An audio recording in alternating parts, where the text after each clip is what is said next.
The day I buried my wife. I thought the worst pain of my life had already happened. I was wrong. I never expected my own family to smile at me like I was already defeated before the will was even read. I never thought the words, "It's ours now," would come from someone sitting across my own family table. And I definitely never thought silence would be the only thing standing between me and a truth they were all ready to bury. That morning in Chicago felt too quiet, like the air itself knew something ugly was coming. My daughter-in-law looked me in the eyes and smirked like she had already won everything my wife and I built over 30 years. And the worst part was, nobody told her she hadn't. If this story resonates with you, take a second to like and subscribe, not for me, but because stories like this deserve to be heard by someone who understands how quickly family can change when money is involved. And if you feel comfortable, leave a comment telling me what city or country you are watching from and what time it is where you are right now. It helps me realize I'm not alone telling this. My name is John Miller.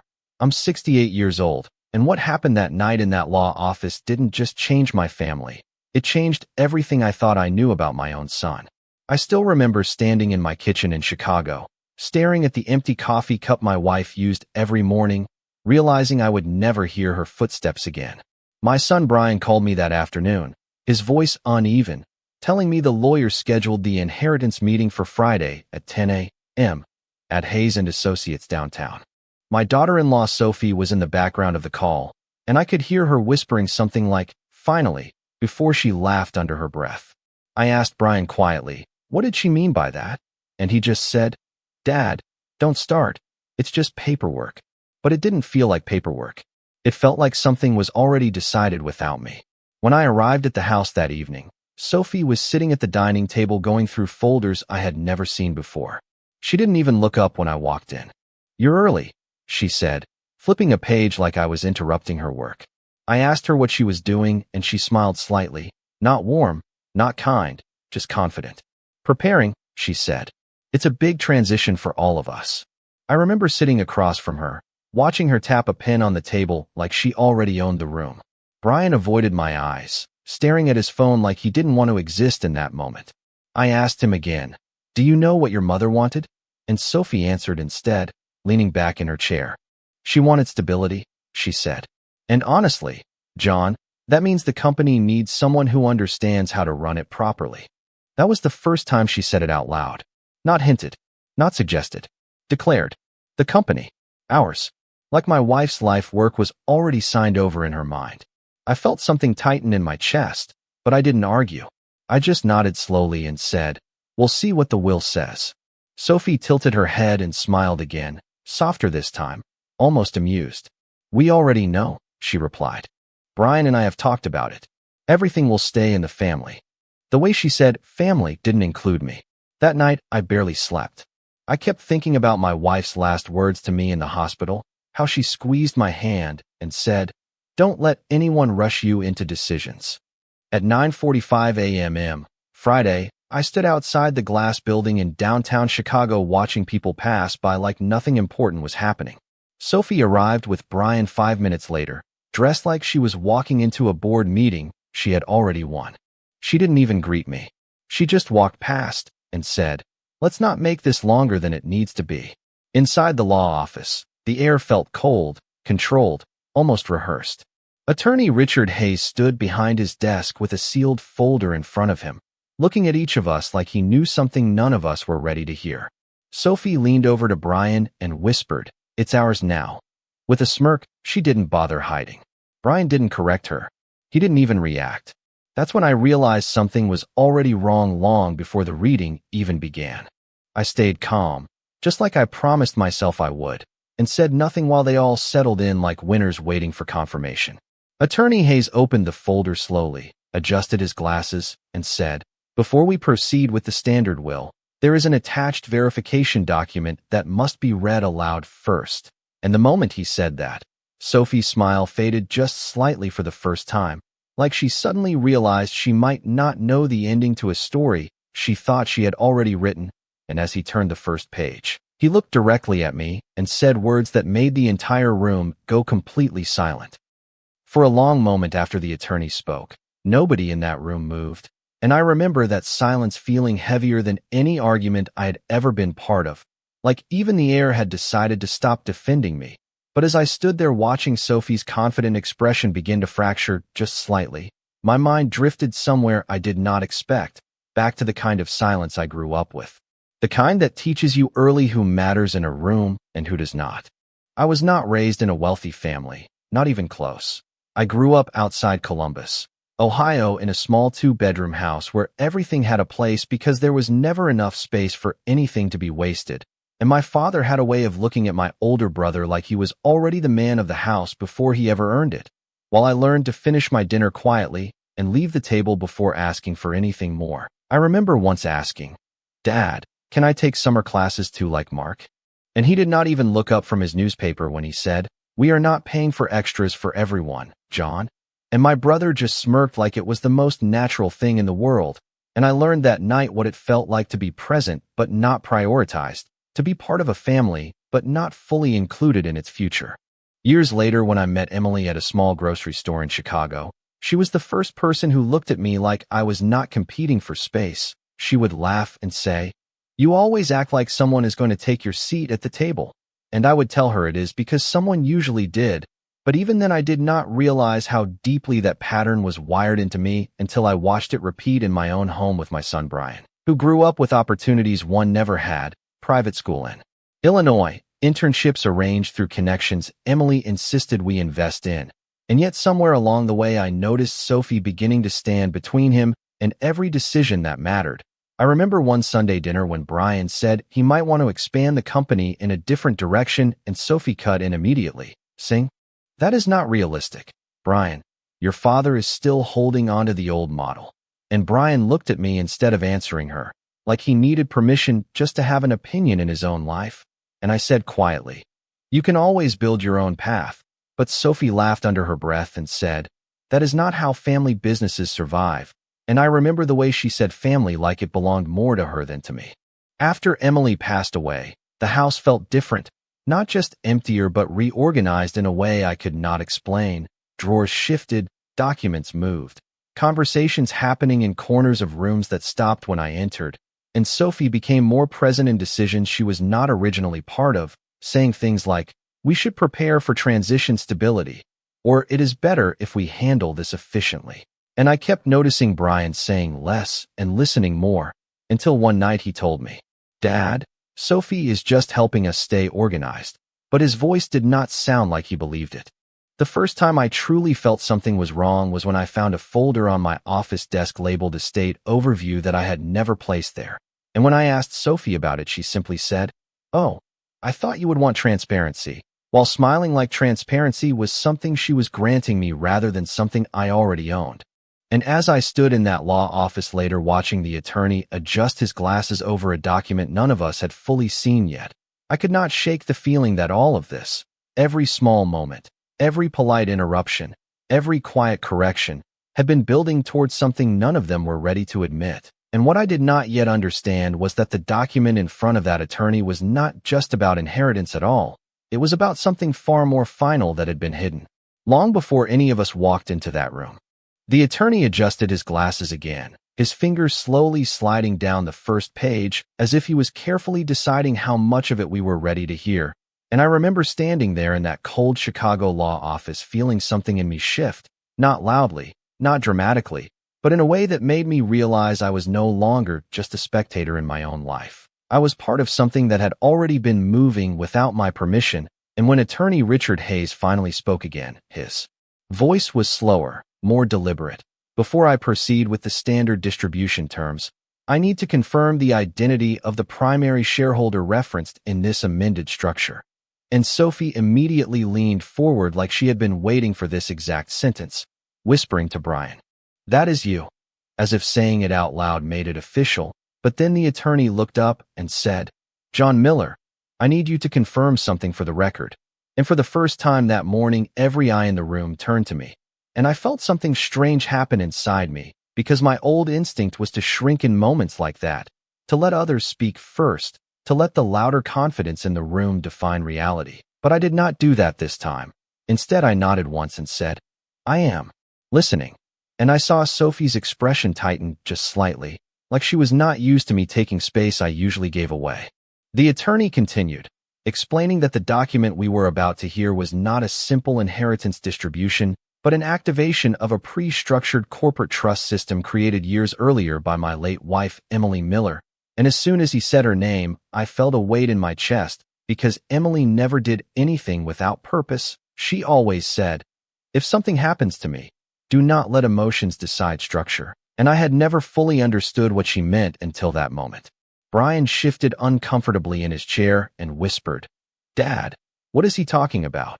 But Sophie cut him off quickly, saying, "It is just legal language, relax." Though her voice had lost the smooth confidence it had before, and I noticed for the first time she was not tapping her pen anymore. Then something unexpected happened. The attorney paused again and said, "According to the attached directive, operational authority of Miller Industrial Holdings is temporarily assigned to the surviving co-founder pending verification of genetic and fiduciary conditions." And I heard Sophie let out a short laugh, almost dismissive, saying, "That is obviously Brian."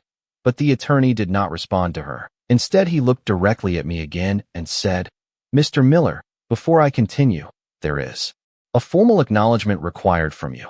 That was the moment something in me broke from habit, not emotionally, but structurally, because for decades I had let others define the next step.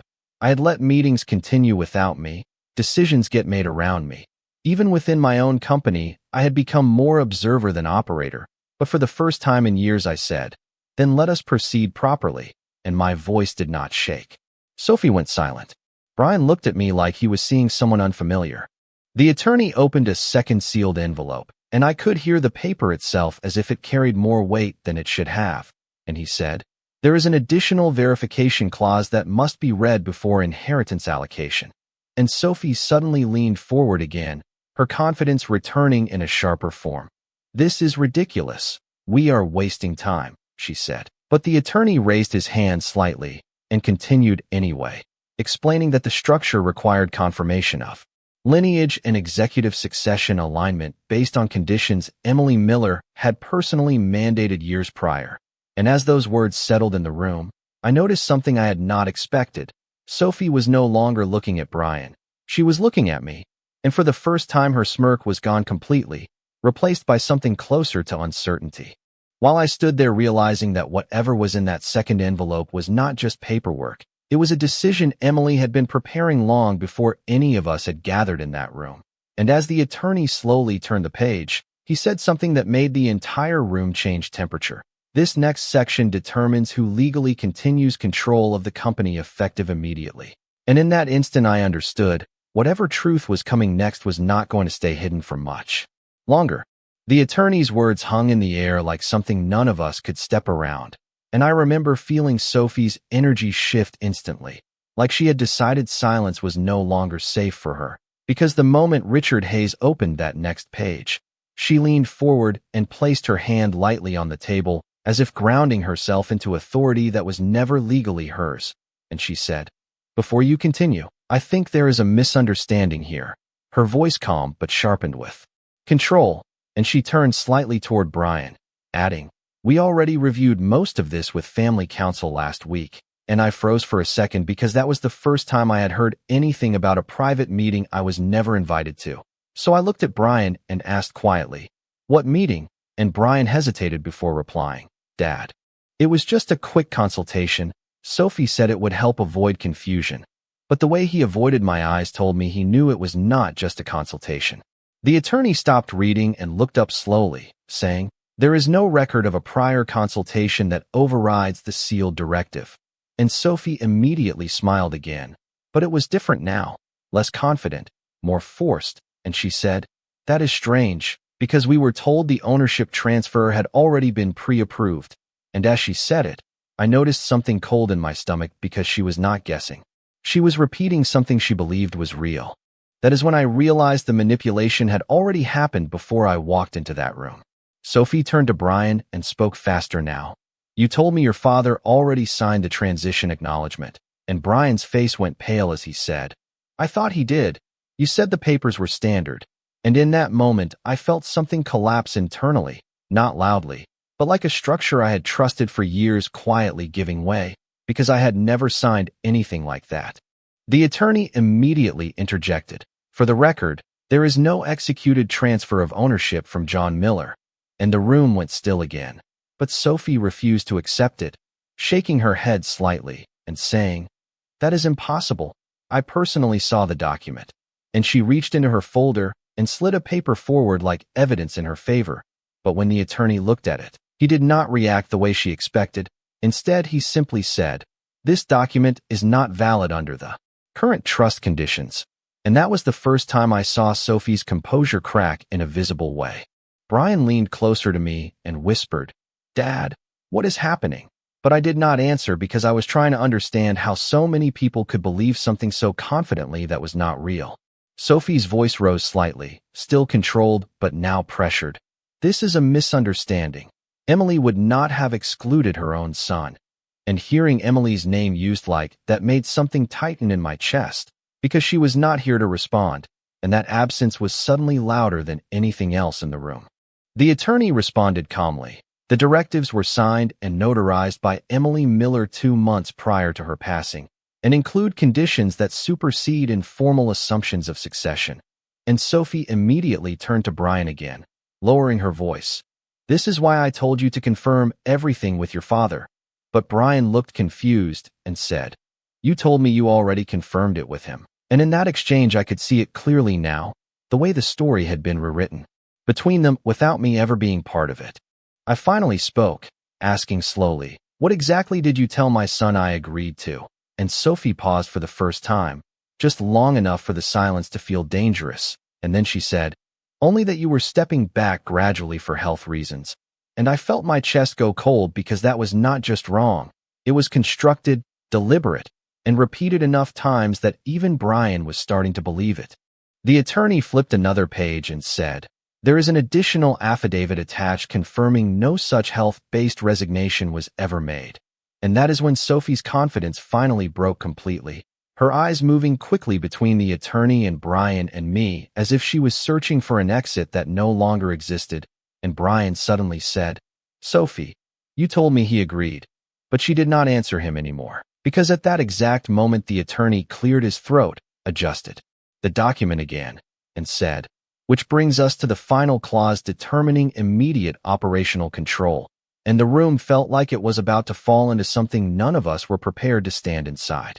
The attorney's final words about the operational clause did not finish in silence. They finished in motion, because the moment he turned the page, Sophie leaned forward again as if she could physically pull the outcome toward her, and Brian shifted in his seat like he was trying to hold together a version of reality that was already slipping apart, while I stayed still, not because I was calm, but because I had learned that reacting too early in rooms like this usually meant losing control of your own voice. And then attorney Richard Hayes finally spoke again, his tone lower now, more procedural, effective immediately upon reading of this clause. "All executive authority shall be transferred to the designated surviving primary shareholder pending full verification of trust conditions." And Sophie immediately interrupted him. "That would be Brian Miller. You already said he is the successor." But the attorney did not even look at her this time, and instead said, "That assumption is incorrect under the amended trust structure." And for the first time Sophie's voice sharpened. "That is not possible. I have seen every version of this document." And the attorney replied calmly, "Then you have not seen the final executed version."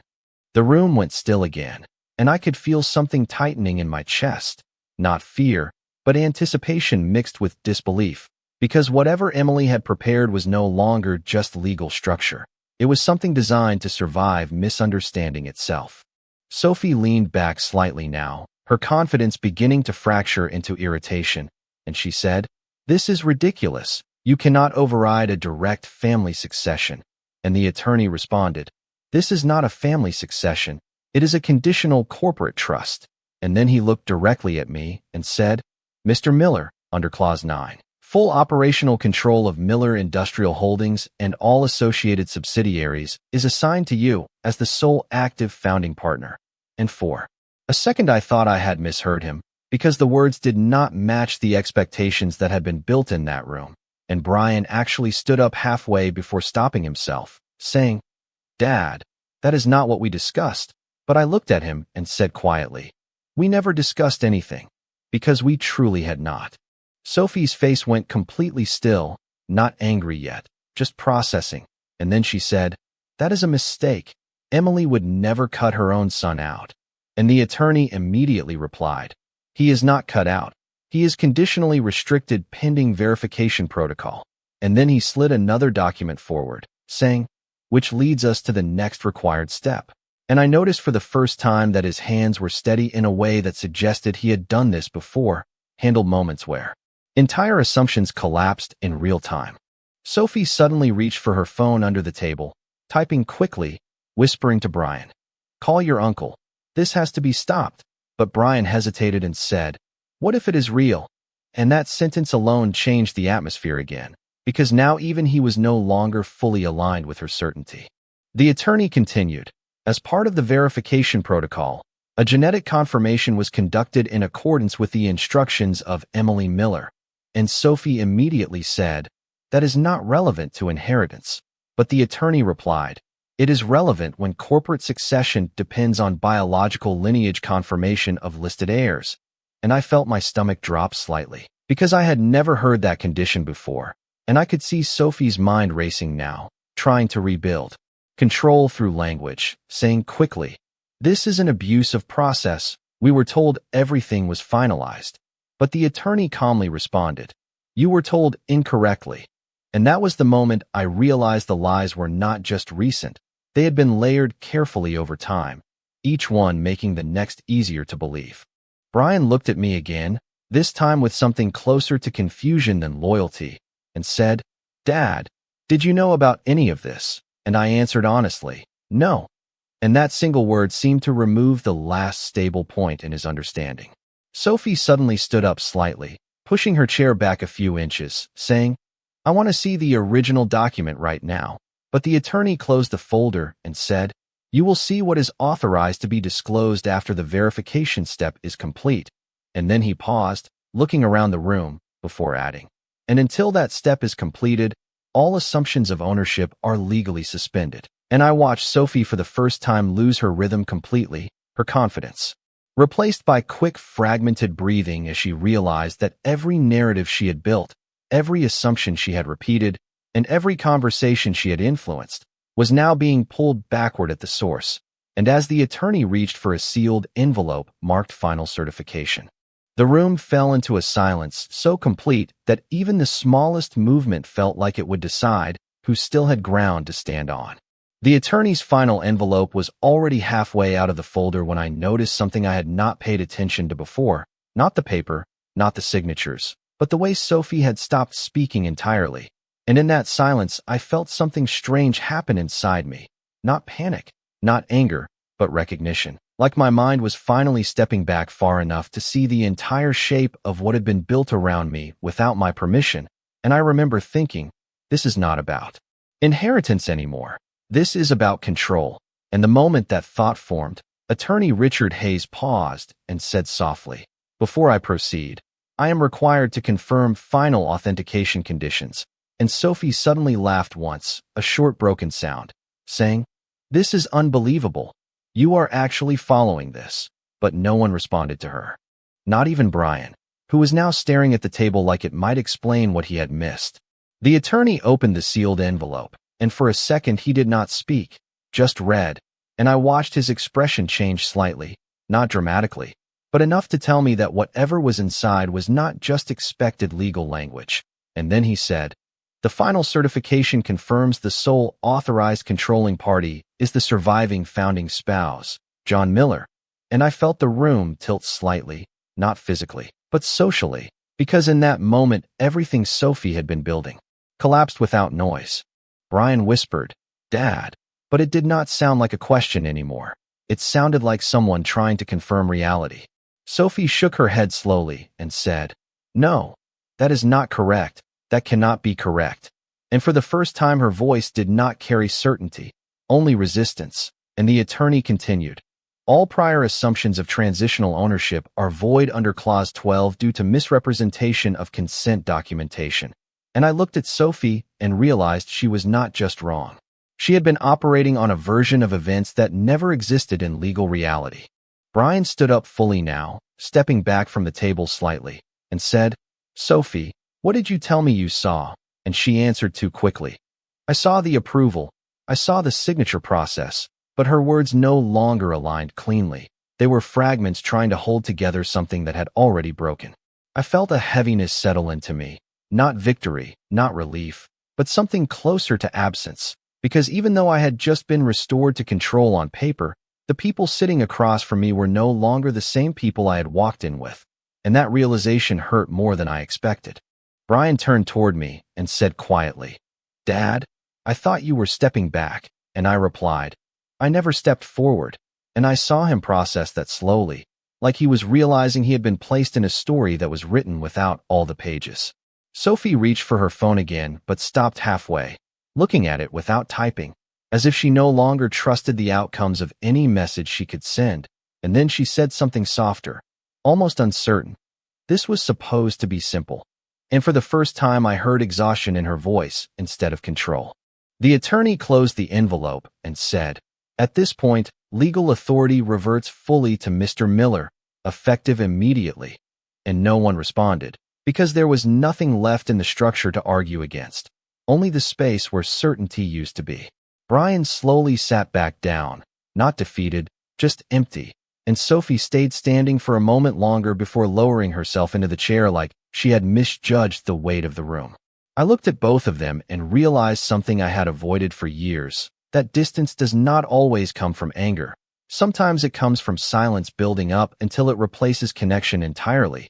And I could see now that somewhere along the way I had stopped being included in decisions about my own life, without even noticing when it began. The attorney began organizing the documents again, speaking more formally now about next procedural steps, but I barely heard him, because my attention was no longer in that room. It was somewhere further back, in memories I had never properly examined, moments I had dismissed as confusion or coincidence. And for the first time I understood I would not be able to move forward until I understood how all of this had been built without me seeing it. And as I stood there watching Sophie quietly look away from the table and Brian stare at his hands, I realized that whatever came next would not be about control anymore, but about truth, and that truth had not finished revealing itself yet. The room did not end when the documents were signed away. It ended when people stopped speaking to each other like they were part of the same future, and I remember standing there for a few seconds longer than necessary, watching Sophie gather her things without looking at anyone, and Brian remaining still, as if movement itself required permission he no longer felt entitled to ask for. And when attorney Richard Hayes finally closed the folder and excused himself, it felt less like the end of a meeting and more like the beginning of something that no one had prepared language for. Outside the glass doors of the law office in downtown Chicago, the air was colder than I expected for that time of year, a late autumn wind cutting through the street noise, and I stood there for a moment without moving, not because I was unsure where to go, but because I realized I had not chosen where I was going in a very long time. Brian eventually stepped out behind me, his hands in his pockets, avoiding eye contact, and said quietly, "Dad, I do not know what happened in there." And I looked at him and answered, "Neither do I, not fully." And that was the first honest sentence between us in what felt like years. Sophie came out last, her expression controlled again, but no longer sharp, and she said, "This is not over," though her voice lacked the certainty it used to carry, and I replied without raising my voice, "No, it is not over, but it is not what you think it is either." And for a moment she just stared at me like she was trying to find the version of me she had been dealing with before, but it was no longer there in the same way. That night, I did not go home immediately. Instead, I drove through Chicago for almost an hour, passing familiar streets that suddenly felt like they belonged to someone else's life. And I stopped at a small diner near the river where Emily and I used to eat late after long days at the office, and the waitress recognized me and said softly, "You have not been here in a while." And I replied, "Life got complicated." And she nodded without asking for details. I sat alone in the booth with a cup of coffee that stayed full longer than it should have, and I opened my phone and saw messages starting to appear, not dramatic ones, just small attempts to reconnect from people who had stopped calling over time, and for the first time I did not feel like I was reacting to them. I felt like I was deciding. Over the next weeks, I started returning to the office building I had built decades earlier, not as a figurehead, but as someone quietly observing what had continued without me fully present. And I met with long-time employees who spoke to me carefully at first, until one of them, a project manager named Daniel, said, "We were not sure if you were coming back in this capacity." And I replied, "I did not leave. I just stopped being involved." And he nodded like that made more sense than anything else. I began sitting in on meetings again, not to take control, but to understand what had been decided in my absence. And I noticed something subtle. The company had not collapsed without me, but it had drifted, like a machine running on routine rather than direction, and people looked relieved when decisions were clarified instead of assumed. One afternoon, Brian showed up at the office unannounced, standing in the doorway of my old conference room, and said, "I did not know if I was allowed to be here." And I looked up from the documents in front of me and said, "You are always allowed to be here." And he hesitated before sitting down across from me for the first time since everything changed. He said quietly, "I thought I understood how everything worked." And I replied, "Understanding is not the same as being told a story." And he looked down at the table for a long time before asking, "So what do we do now?" And I answered, "We rebuild what is actually real, not what we assumed it was." And for the first time, he did not argue. He just listened. Sophie did not come back to the office, but I received an email from her a week later, short and formal, asking for clarification on financial boundaries, and I did not respond immediately, not out of anger, but because I realized I no longer needed to react to every message that arrived. Instead, I focused on restructuring oversight, reviewing contracts, and restoring clarity to decisions that had been made without my full attention, and slowly, quietly, the company began to stabilize in a way I had not seen in years, not because of force, but because of alignment. One evening, as I was leaving the building, Daniel walked beside me and said, "People are noticing the change." And I asked, "What kind of change?" And he replied, "It feels like someone is actually here again." And I did not answer, but I understood what he meant. As I drove home that night through the lights of Chicago, I realized that what I had lost in recent months was not only control or certainty, but connection to my own direction. And for the first time, I was not trying to recover what was taken. I was building something that did not depend on being taken from in the first place, and somewhere ahead of me, without needing to see it clearly yet. There was a version of the future that finally belonged to me again. Time did not move the same way after that, not because anything supernatural changed, but because I stopped measuring my days by reactions and started measuring them by decisions. And I remember one morning arriving at the headquarters building in downtown Chicago earlier than usual, the glass front reflecting a version of myself I had not seen in years, not just older, but more deliberate. And as I walked through the entrance, the security guard nodded and said, "Good morning, Mr. Miller," in a tone that no longer carried hesitation. And I realized that even something as simple as a greeting can feel different when it is no longer uncertain. Inside the building, my name was back on the internal directory board in a way that felt less like restoration and more like recognition. John Miller, Executive Chair, printed in clean black letters beside a floor plan that I used to know by memory, and I stood there for a second longer than necessary, not out of pride, but out of quiet acknowledgement that identity is sometimes something you have to re-enter, not just reclaim. In the conference room on the 12th floor, I met with the senior leadership team, and the atmosphere was different from what it had been weeks earlier, less assumption, more clarity, and Daniel slid a tablet across the table and said, "We have reorganized the operational reporting structure based on your last directive review." And I looked at him and replied, "It was not a directive, it was a correction." And he nodded as if that distinction mattered more than the wording itself.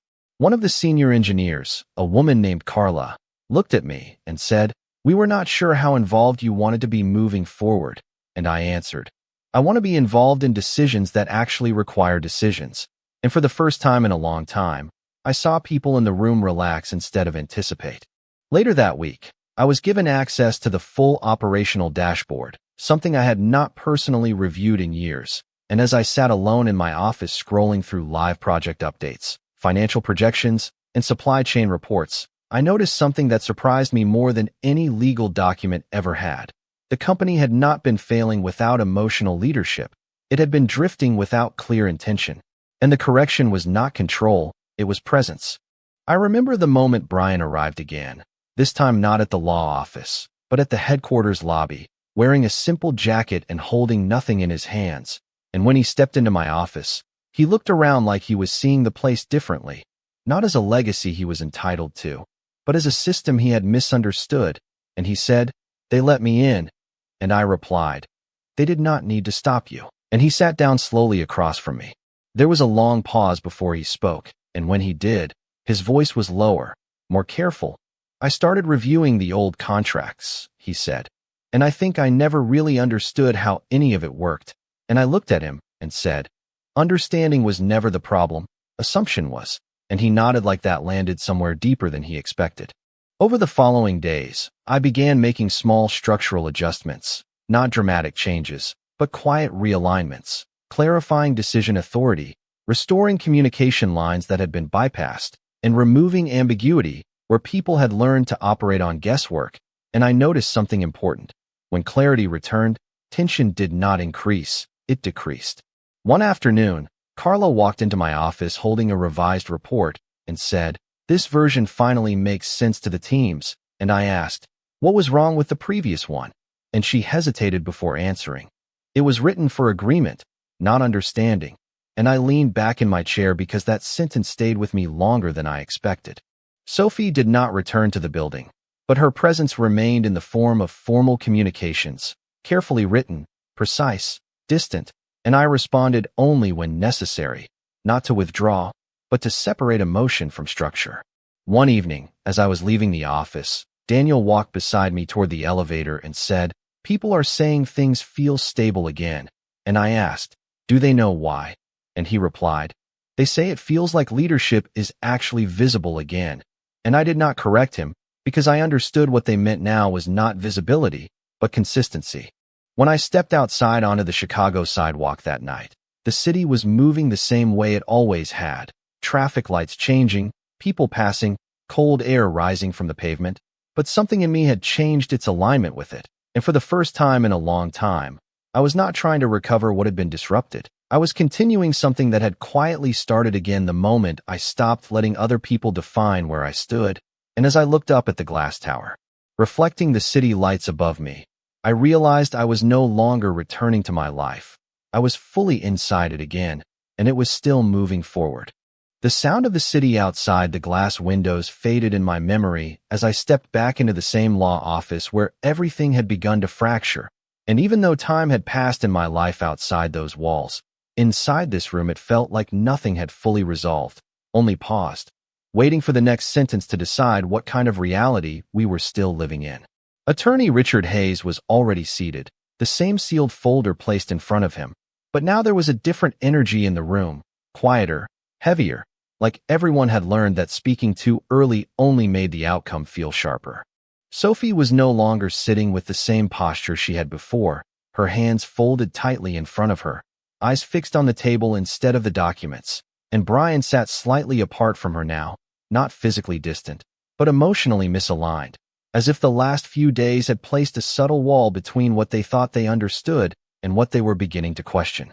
I took my seat without being asked, and for a moment no one spoke, until the attorney finally said, "Before we proceed with final disclosure, there is a required confirmation step that was previously deferred."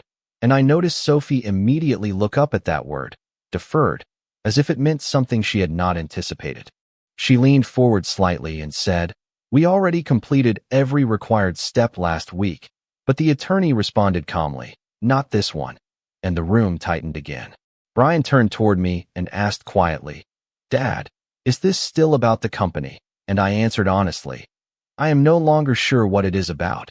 And that answer seemed to unsettle him more than any legal explanation could have. The attorney opened the folder just enough to slide out a single page, but did not turn it fully toward anyone yet, and said, "This final document determines whether the previously stated conditions of succession are valid under identity verification protocol." And Sophie immediately reacted, "Identity verification protocol for what?" But the attorney did not answer her directly. Instead, he looked at me and said, "Mr. Miller, I need you to confirm whether you have ever been notified of a secondary biological classification review conducted on behalf of the estate." And I paused because the phrasing itself felt unfamiliar, not just legally, but personally. like something that had existed around me without ever being explained to me. I said slowly, "No, I have never been told anything like that." And as soon as I said it, I noticed Sophie's expression change again, not into confidence this time, but into something closer to urgency. Brian leaned forward and said, "What does that mean?" But the attorney replied, "It means we cannot proceed without clarifying lineage verification tied to designated inheritance conditions." And the words hung in the air without immediate meaning for anyone except the person who had written them into existence. Sophie suddenly said, "This is unnecessary. Everything was already established through family documentation." And the attorney responded, "Family documentation is not sufficient under the Trust Amendment when conflicting claims exist regarding authorized succession identity." And I could see Sophie's control beginning to slip into something more reactive, less structured, as she turned toward Brian and said, "You told me your father confirmed all legal disclosures." And Brian shook his head. Quickly, "I never said that. You told me it was already confirmed." And in that moment, I saw the chain of misunderstanding start to reveal itself, not as a single lie, but as repeated assumptions layered over each other until no one could remember where the truth actually began. The attorney lifted the page slightly higher now, preparing to read it fully, and said, "At this stage, the final certification document must be acknowledged before any further legal action is valid." And Sophie's voice lowered as she said, "Then read it." But there was a hesitation in her tone that had not been there before, like she was no longer asking for clarity, but bracing for correction. Brian looked at me again, this time not for answers, but for stability, and I did not give him any because I did not have any yet. And as the attorney finally adjusted the document and prepared to speak the words that would determine what all of this had truly been built on, the room fell into a silence so precise that it felt like the next sentence would not just explain the past, but permanently decide who had been standing on truth all along. The attorney did not rush the moment he finally spoke, and when his voice broke the silence, it was not louder than before, only more final, as if every word had already been checked against something irreversible. And he said, "Final certification confirms that all conditional claims submitted under secondary succession interpretation are hereby invalidated due to verified misrepresentation of consent and unauthorized procedural assumption."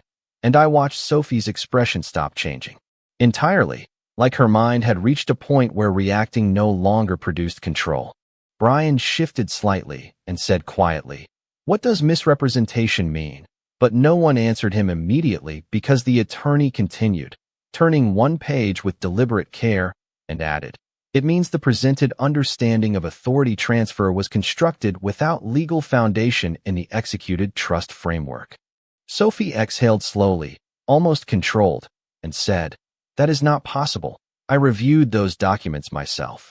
And for the first time, the attorney looked directly at her and replied, "You reviewed an incomplete version that was not authorized for final interpretation." The room did not react loudly. It reacted inwardly, like every person had just realized they had been standing on different versions of the same floor. I felt Brian's eyes turn toward me again, but this time not searching for explanation, only recalibration, and he said, "So what is real then?" And I answered without looking away from the attorney, "We are about to find out."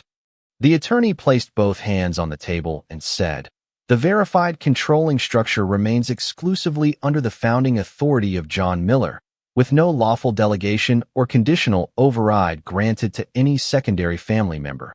And Sophie finally spoke again, but her voice had changed, less anchored, more analytical.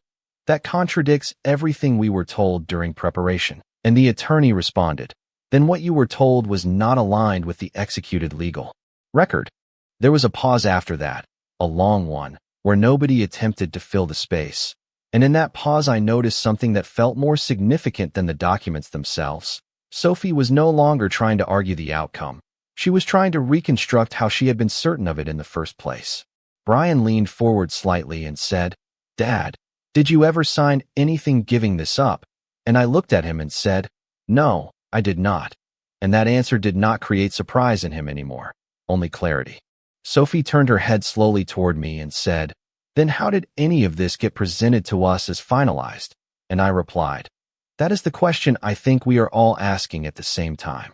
The attorney then slid the final page forward, not dramatically, but with a precision that made it feel heavier than anything else in the room, and said, "This concludes the certification process and formally confirms uninterrupted authority retention by the founding executive."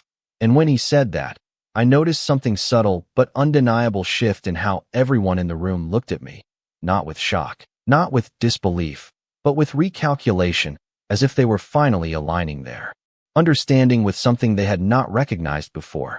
Sophie looked down at her hands for a long moment and said quietly, almost to herself, then none of it was secured, and no one corrected her because the statement no longer required opposition. Brian sat back in his chair and said, "So everything I was told was just assumptions?" And I answered, "Assumptions repeated long enough can sound like decisions." And he nodded slowly, absorbing it without resistance this time. The attorney closed the folder completely and said, "There are no further conditions to review." And for the first time since entering that room, there was nothing left waiting behind the next sentence. I stood up slowly, not as a reaction, but as acknowledgement, and I saw Sophie do something I had not expected. She did not argue. She did not protest. She simply gathered her things in silence, as if realizing that speaking no longer changed the structure of the outcome. Brian followed after a moment, walking behind her without looking back at me, and I remained seated for a few seconds longer, watching the empty space they left behind. And in that silence, I understood something that felt heavier than the legal result itself. Not that I had gained control, but that I had finally been seen in a reality where no one else could rewrite the terms anymore. And as I left the room and the door closed behind me, I realized the most unsettling part was not what had been revealed, but how long it had existed before anyone was ready to acknowledge it. The elevator doors closed behind me before anyone spoke again, and for a moment I simply stood there watching my reflection in the polished metal surface, not because I was unsure of where I was going, but because I was noticing how differently the building felt when no one inside it had the power to quietly rewrite my position anymore. And when I reached the lobby, the security guard looked up briefly and said, "Good evening, Mr. Miller," with the same tone as earlier, but this time it carried something more than formality. It carried acknowledgement, and I nodded once and walked out into the Chicago air without slowing down. It was only when I reached my car that my phone began to vibrate repeatedly, not with chaos, but with structured attempts at contact.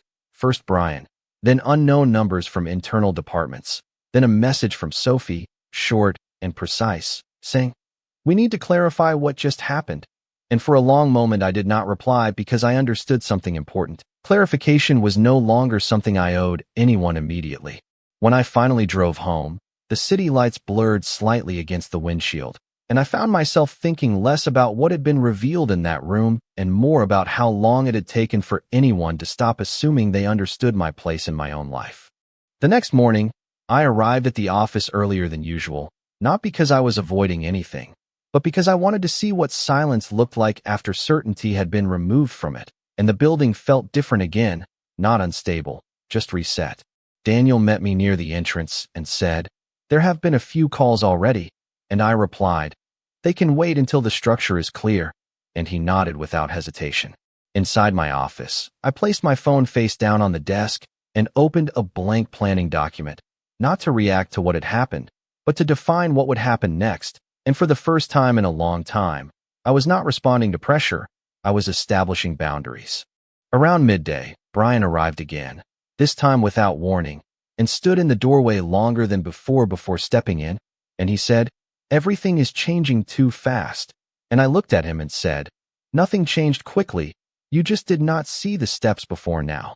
And he sat down slowly like that answer required more weight than he expected. He said, "People are saying different things about what the attorney read," and I replied, "People will always adjust stories before they adjust understanding." And he looked down at his hands and said quietly, "So what happens to me now?" And I answered, "That depends on what role you choose when assumptions are no longer available." And I saw that sentence land in him in a way that made him stop trying to defend anything. Later that afternoon, Sophie's email arrived again, longer this time, more structured, asking for operational clarity and defined limitation parameters, and I read it once without replying, then closed it and continued working on internal restructuring documents that had nothing to do with emotion and everything to do with clarity. Daniel returned later and placed a revised report on my desk, saying, "We are seeing immediate stabilization across 3 divisions." And I asked, "What changed?" And he said, "People stopped guessing." And I realized that was the quiet truth underneath everything. Uncertainty had not broken the system, assumption had. That evening, as I was leaving, Brian called again, and I answered this time. And he said, "I do not know how to talk to you anymore." And I replied, "Then do not try to talk, just listen for now." And there was a pause before he said, "I am not sure what I believed was real." And I answered, "That is where everyone has to start again." And he did not respond immediately after that. When I hung up, I stood outside the building for a moment longer than usual, watching the flow of people on the street, and I understood that what had shifted was not just authority or documentation or structure, it was perception itself. And even though everything had technically been resolved in legal terms, I could feel that the emotional reality around it was still unsettled, still forming, still waiting for everyone involved to decide what kind of truth they were willing to live with next. The days after everything settled did not feel like an ending. They felt like a slow return to something simpler that I had forgotten how to live inside. And for the first time in a long while, my mornings were no longer defined by uncertainty, but by structure I could actually see and understand. And I would arrive at the office in downtown Chicago just after sunrise, when the glass buildings were still catching soft light instead of reflection and noise. And I noticed something small but important. People no longer spoke to me like they were waiting for instructions or permission. They spoke like they expected continuity, like I was no longer a question mark in the room, but a fixed point.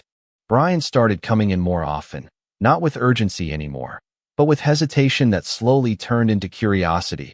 And one morning he stood beside me in the conference room holding a printed report and said, "I have been reviewing everything again, properly this time." And I looked at him and replied, "Then you are finally seeing it instead of assuming it." And he nodded, not arguing, not resisting, just learning in a way I had not seen from him before.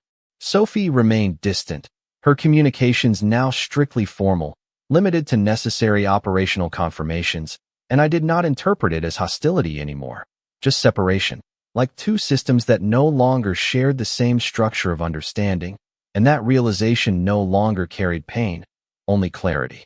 One afternoon, I found myself alone in my office after everyone had left, and I opened a drawer I had not touched in months, and inside was an old framed photograph of Emily standing in front of the company's first office building, holding a simple set of keys in her hand, smiling in a way that looked unplanned and real.